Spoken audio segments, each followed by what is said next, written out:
If you enjoy listening to career conversations, why not become a member of the Royal College of Physicians of Edinburgh? Our membership provides you with access to the RCPE educational portal, the live evening medical updates, and you have options to view the symposia both in person or online. If you would like to learn more about this, please go to the Royal College of Physicians of Edinburgh website.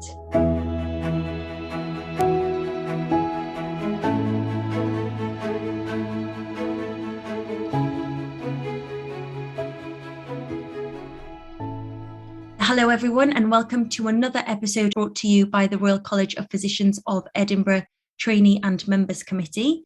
My name is Marilena Giannoudi and I am a T&MC member, and today I am delighted to be joined by Dr. Jivendra Gosai and Dr. Louise Mundy. Dr. Jivendra Gosai is the Deputy Training Programme Director of Cardiology in the Yorkshire and Humber region. He specialises in devices and heart failure and works at Bradford Royal Infirmary. He has also dedicated a lot of time to medical education and has undertaken an MD looking at simulation training within medical education with the University of Sheffield.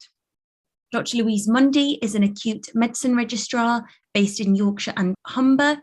Her speciality skill is palliative care, and she is the only acute medic in the region with this special skill.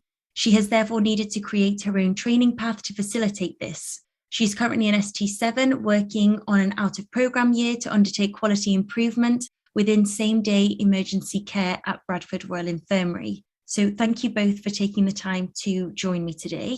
Thank you, Marilena, for asking us to speak. Yeah, thanks for having me along.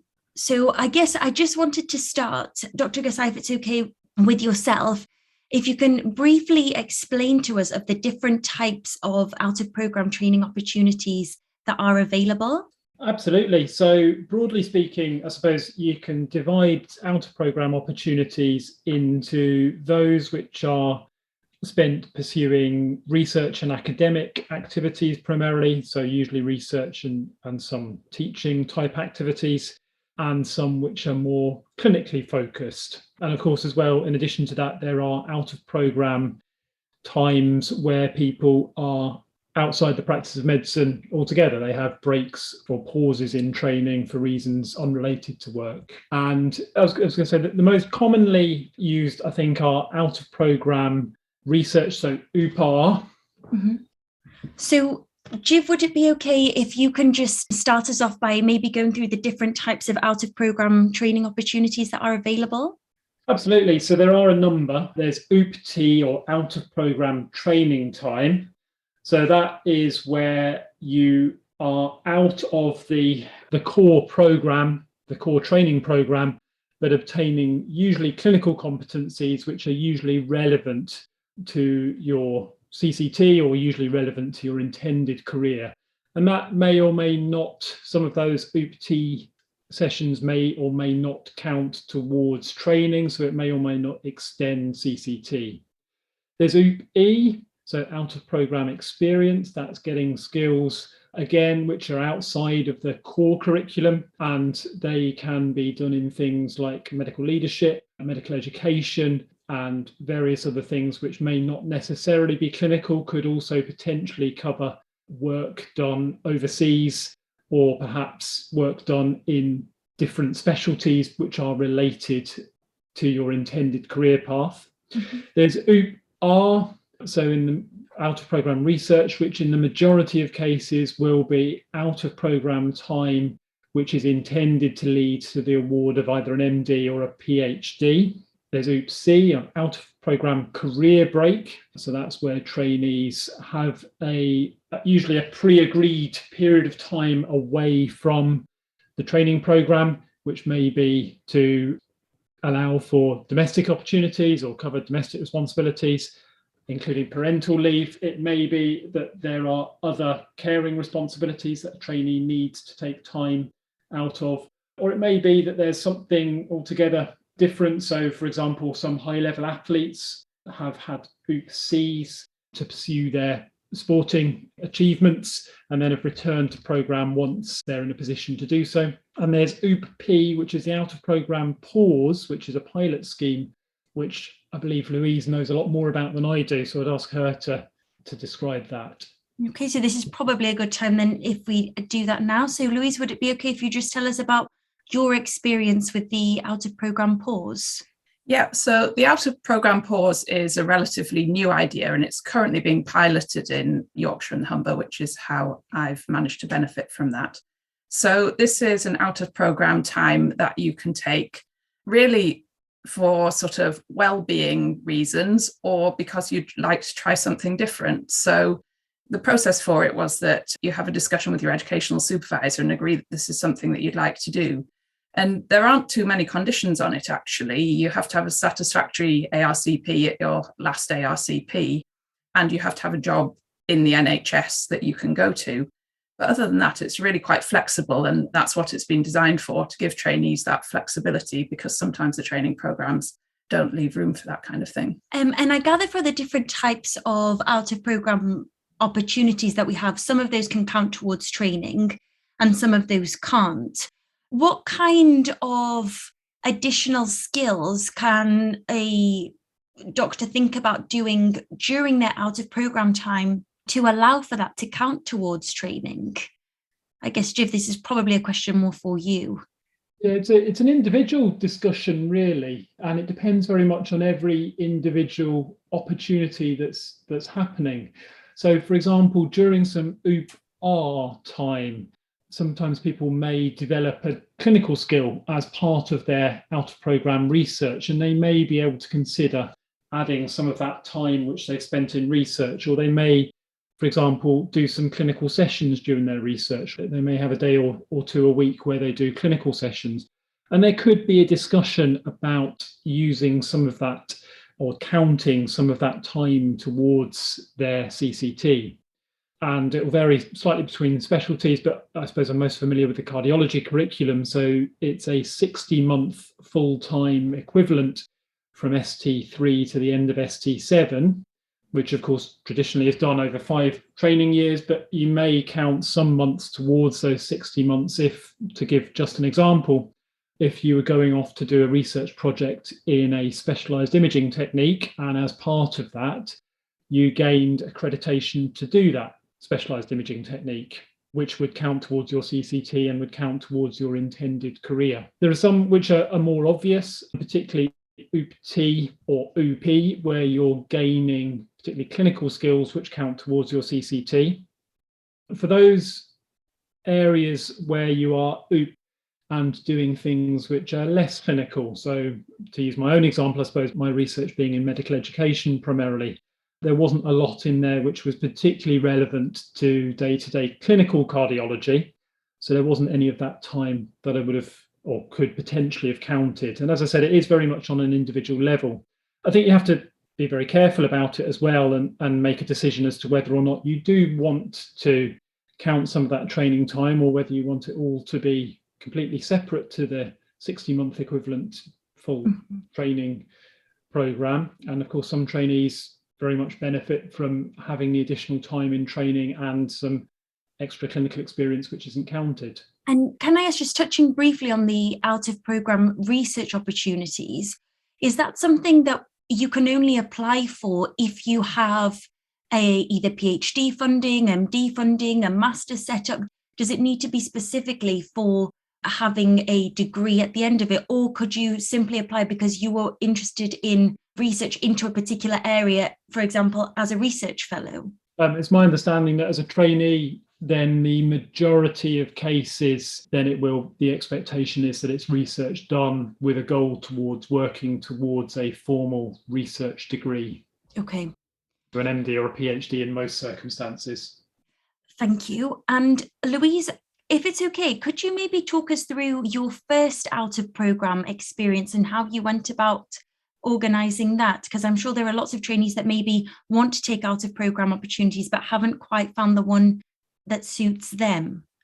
Yes, so my first out-of-programme time, which was 2 years ago now, doesn't feel that long ago, was I spent 6 months out-of-programme as an out-of-programme experience, OOP-E, working at my local hospice.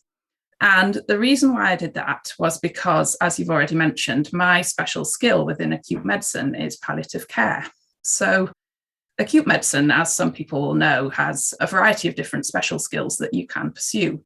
Palliative care has always been listed for a long time as one of the special skills, but the way to achieve it was through postgraduate study.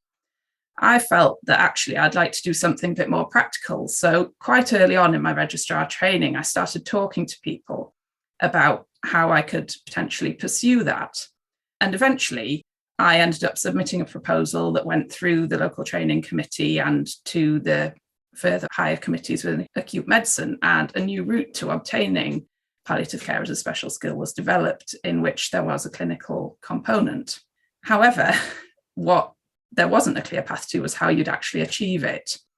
So, as many people will know, a lot of palliative care is delivered in hospices, and they are not generally part of NHS trusts. They're charities and independent.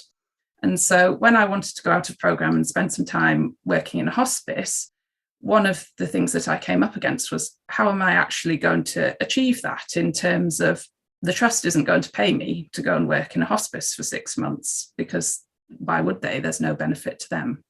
So I had to start thinking about alternative ways to go and do it. And I managed to make links with a lot of the palliative care registrars and some consultants in the region, and got talking to people. And it seemed that the way that was going to be possible to pursue that was to apply for a job in a hospice and then take time out of programme in order to do that. So that's how I came to be doing an out of programme experience working in a hospice. And I have to say, it was absolutely brilliant. I loved the 6 months, and I gained a fantastic range of experience while I was there. It's really good to hear, and I guess really exciting for other doctors that may want to do something that doesn't have a clear-cut pathway, knowing that actually there is always a way around it. So in terms of your first out of programme experience, were you at ST5 level at that point? So from leaving medical school, I'd gone right through training without any gaps. And the point at which I went out for that experience was halfway through my ST5. So I'd done 6 months of ST5 at the point when I went out. Okay. And do you think that kind of leaving it until ST5 to take your first out of programme experience was a good thing with regards to your training? If you could almost turn back the time, would you have done it earlier, or do you think maybe it would have been better to be done later? I don't think I'd have wanted to do it any later, because if I hadn't have been able to organise it, I needed to have time to be able to obtain my specialist skill in another way. But in terms of whether I'd have done it earlier, I don't think it would really have mattered, to be honest. A lot of it for me in terms of the timing was about when the hospice job became available. So for a few months, I was sort of waiting for hospice jobs to be advertised and apply to them. My training programme director knew that that was what I wanted to do, but because these were specialty doctor jobs, they were often advertised at short notice. And so I had to work with my training programme director, and he spoke to some people higher up in the deanery to get permission for me to have a slightly shorter notice period on the out of programme experience than other people might have.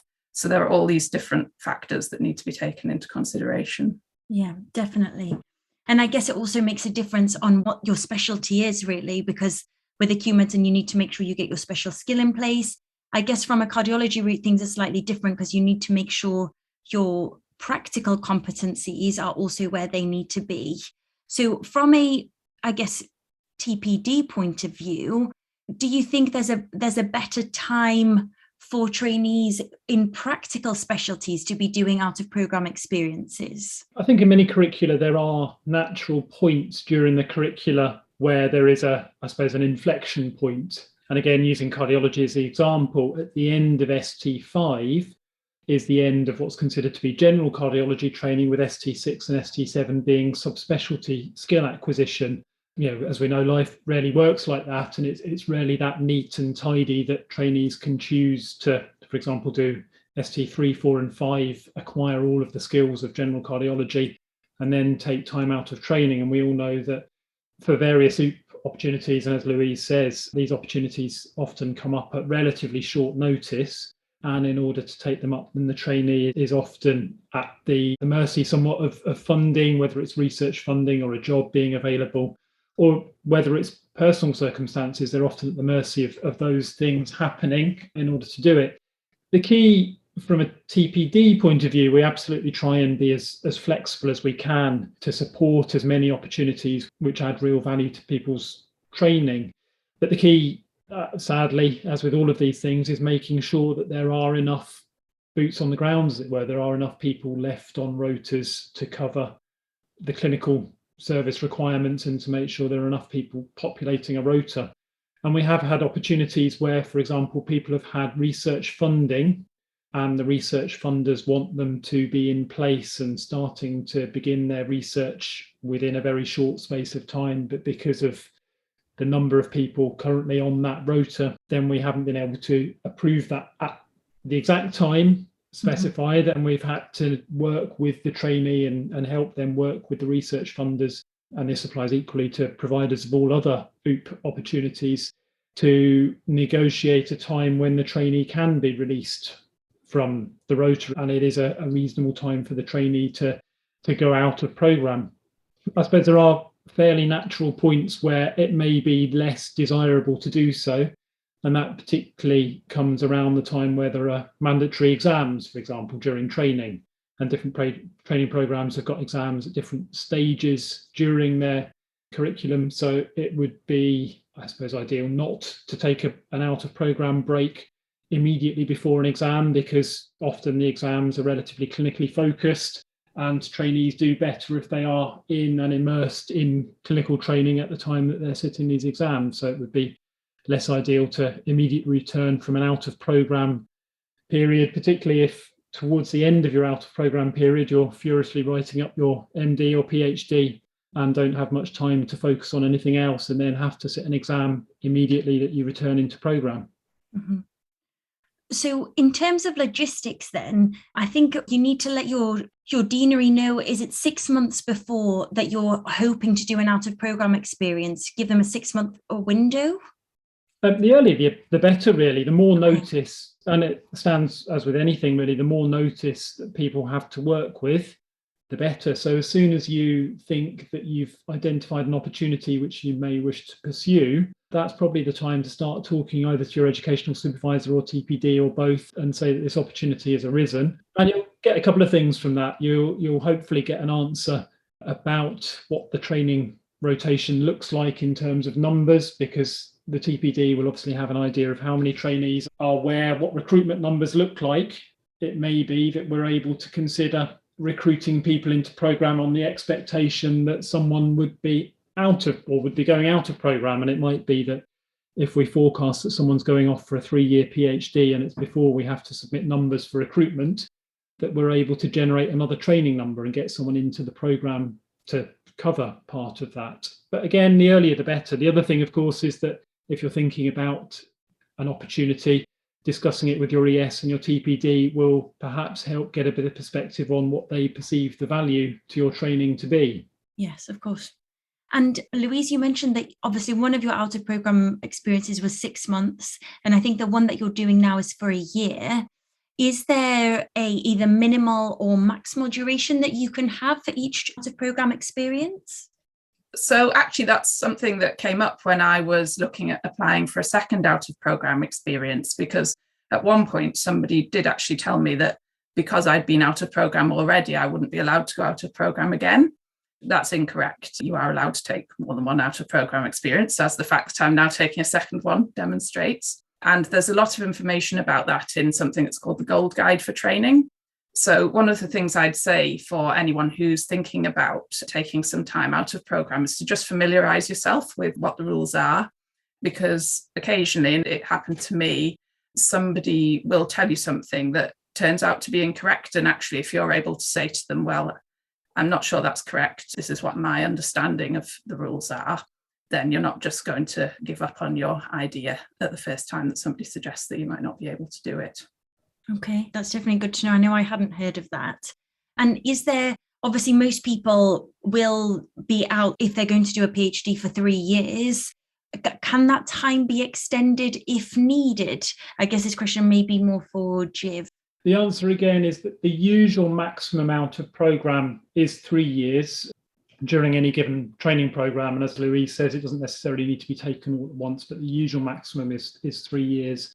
But again, if there are individual circumstances, I don't think anything which was intended from the outset to be greater than 3 years would ordinarily be considered.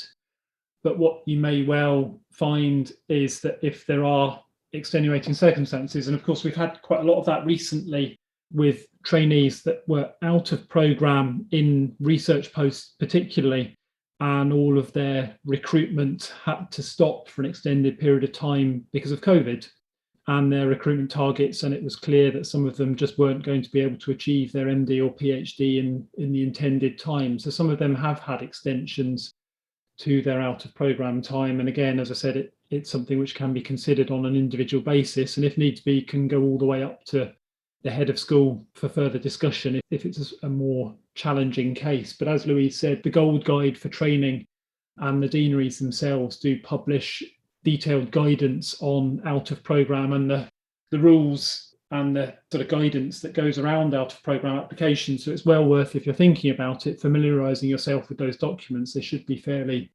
straightforward to find out what, rather than, as Louise said, relying on someone like my memory. But if you're armed with the actual facts and what it says in the guidance, that often makes things a lot smoother. I guess looking forward, because we're all in training programs to hopefully get to the end and work within a consultant role, is out of program experience something that is favoured upon when you're applying for those consultant roles? Is it something that we should all be not hoping to do, but I guess something that we should all at least consider during our training? And that question could be to both of you, if you could maybe tell us your thoughts on that. Is it all right if I go first? Please do, yeah. Yeah, so one of my main motivations for going out of programme this second time this year was actually the fact that during my training, I've never stayed in one job for more than 6 months, because I've always rotated through different posts, even if I've stayed in the same hospital for a year. So one of the things that I really wanted to get out of this year, that I've only just started on, I've been doing this job for 4 weeks, is the opportunity to get involved in some really meaningful projects and service development, because I felt that actually that was something that was lacking from my experience with having been on shorter rotations, that I've generally only been involved in smaller quality improvement projects. So I definitely think that if I can get involved in some projects that are bigger this year and make some real substantial, meaningful changes, then that'll definitely be something that I can bring to consultant interviews and say, well, this is what I've done. And so I really hope that this will be something which is beneficial for me. Mm-hmm. I have to say, I couldn't agree more. I think it adds an extra dimension to you, which often you can't, or it's much more difficult to get in the relatively rigid framework of training. I think as well, it's important to recognise that you are often a consultant for a very long time. Consultant jobs are complex, and consultant jobs have got a lot of flexibility in terms of how you shape and how you mould both the job you start doing and also how you build your consultant job. So there may be skills which you can acquire during your out of programme time, which you wouldn't be able to get in ordinary clinical time, which may either be attractive to your employer. So if you, for example, acquire specialist skills in something like leadership or management, that may well be something which discriminates you from other candidates when it comes to consultant interviews, for example. You've got these additional skills. It may be something that you approach a department and they look to develop. And Louise's very innovative out of programme and training path illustrates that. Absolutely no doubt that having that special skill will make you very desirable to a department that would want and would welcome the development of that kind of service, which may not be available or may be much more difficult for them to implement without having an individual that's got that. The other thing is that I, having been a consultant now for coming up for 5 years, when I started my consultant job, like Louise, you move around a fair amount in training. And I started my consultant job and I realised that if I worked until my state pension age, it would be pretty much 30 years in the same job.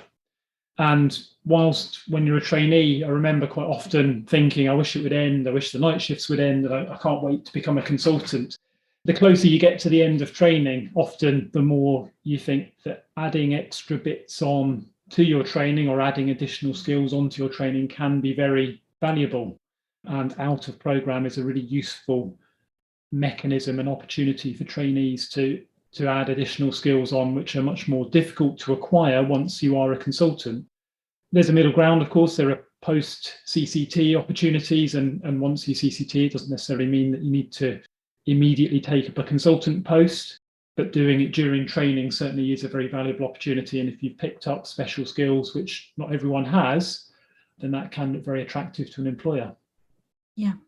So I guess I can say with a lot of confidence that you both really enjoyed your out of program time, and it's something that you would encourage other doctors in training to think about doing? Absolutely, yes. My first 6 months where I spent time at the hospice was brilliant. It wasn't quite what I expected, because I found myself there as COVID kicked off in February 2020 was when I started that out of program. But nonetheless, it was absolutely fantastic. I've only been in my current post for 4 weeks, but so far I'd say I'm enjoying it and it seems to be going well. So I'm looking forward to the rest of the year. Excellent. I can only agree again. I think absolutely it gives you a fresh perspective as well, particularly if you go and do something which is very different to the day job, as it were. It gives you a completely different perspective. And often in training, it can feel a bit like you're on the treadmill towards CCT, particularly if you've not had periods out of training up until that point. So it's an opportunity to have a completely different perspective, and it's one which may or may not ever arise again in your future. So if they are an opportunity that interests you, I would wholeheartedly encourage people to go for it. And I guess just starting to wrap up, obviously you both made the absolute most of your out of program experiences and did it to focus solely on training and on gaining further skills.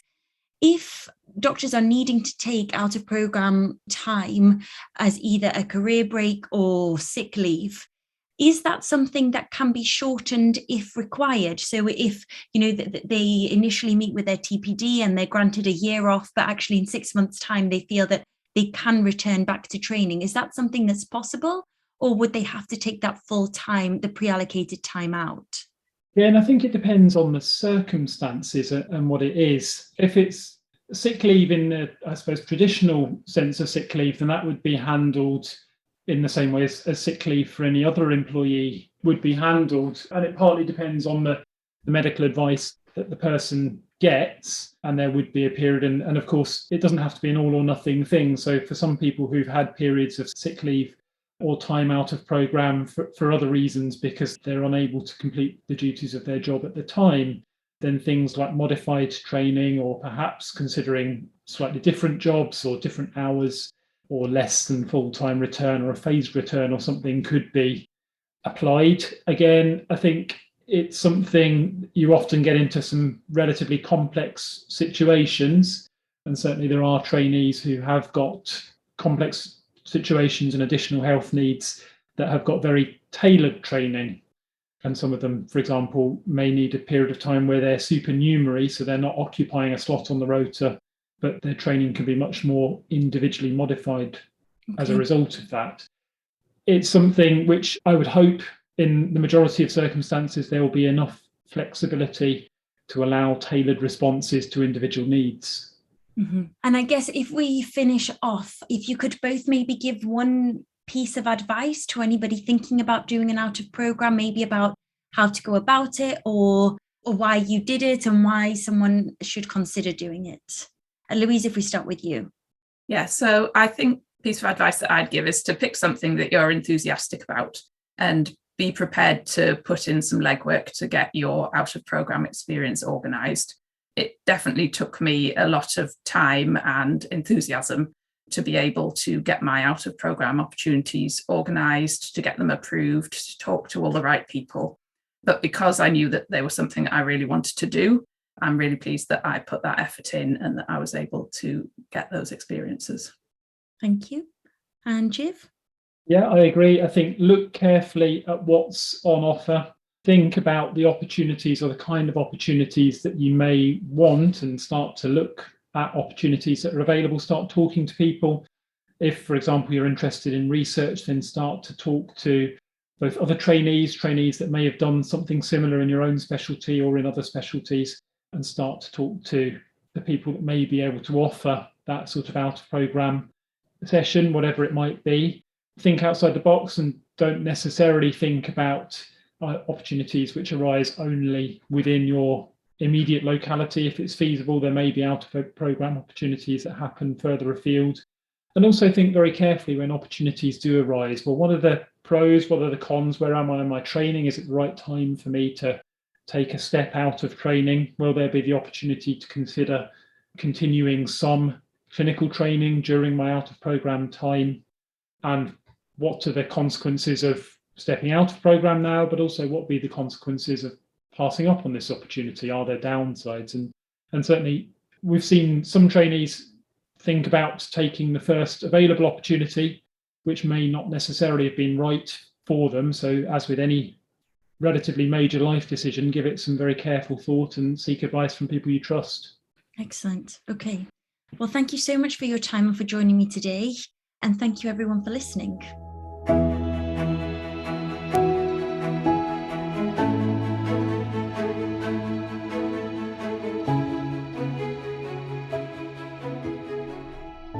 We wish to recommend our Demystifying PACES podcast series on career conversations. As some of you may know, in late 2023, MRCP UK updated the PACES exam format, so we developed this new series to support PACES candidates. Episodes cover exam organisation, calibration, every PACES station including key changes, and candidate perspectives.